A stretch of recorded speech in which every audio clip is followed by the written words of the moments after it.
What's up, everybody?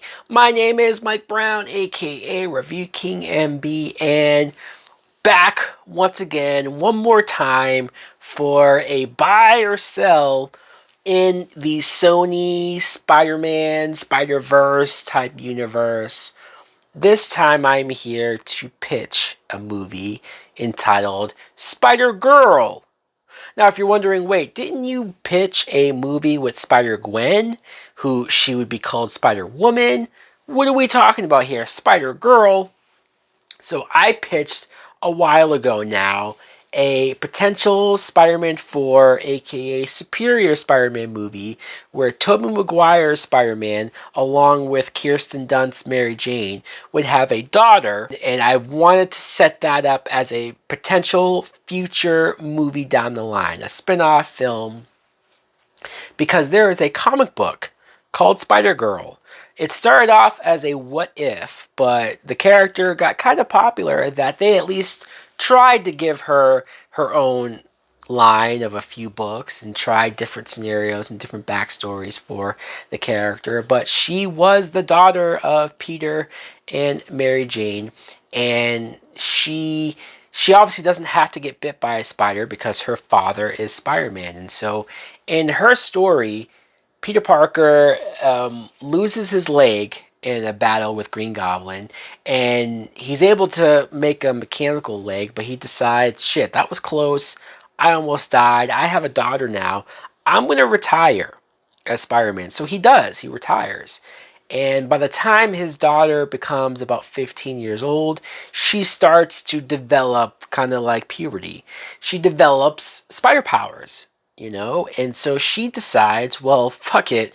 If my dad's retired, I'm going to create my own spider costume and I'm going to do it up and become a hero. And so I like that. I do. And I feel like not only is this yet another great excuse to have Tobey Maguire and Kirsten Dunst back, to have some sort of connection to the Sam Raimi movies, even the idea of, because how many times have we done this by now?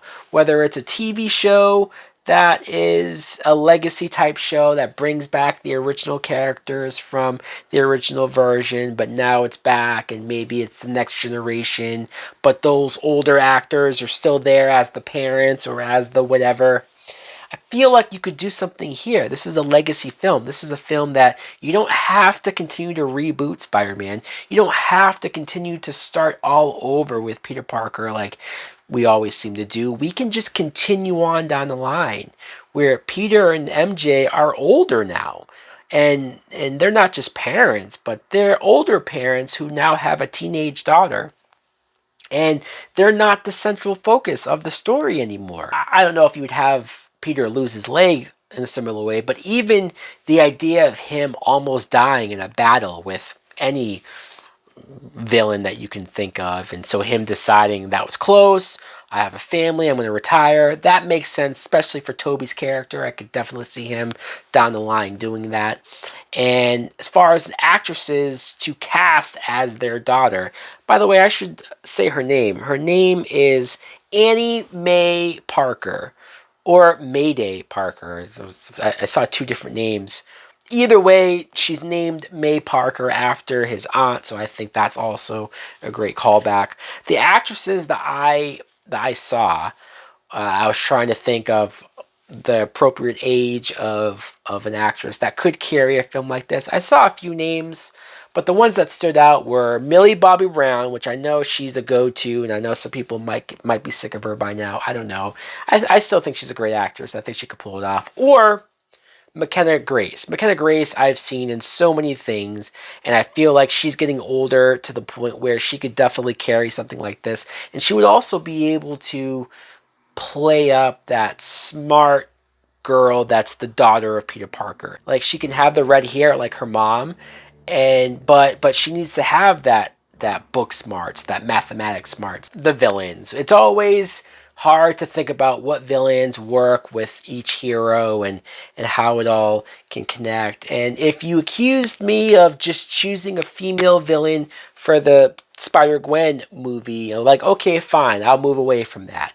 I decided, well, Alistair Smythe is an interesting character. He's an interesting villain. He's a guy who's the head of his own company that develops weapons, develops robots. In the cartoon, he made weapons that were specifically designed to target Spider-Man.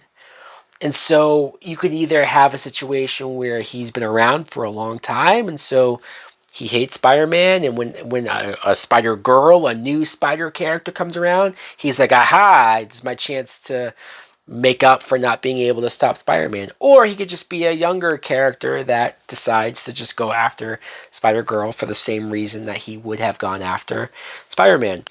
And not that he would be the main villain. I also like the idea of Chameleon. Maybe Chameleon can come from this corporation. He can be a character that got whether it's experiment or whether there's some sort of technological device that allows him to be a chameleon, to pretend to be other characters, and you can have a lot of fun with him pretending to be several different characters. I think that's always been the strength of that chameleon character. I mean, who knows? I would say that this is far-fetched. I would say that this is a movie that probably wouldn't get made, but I also never thought a Madam Web movie would be made either. At least Madam Web being the main character. Holy shit.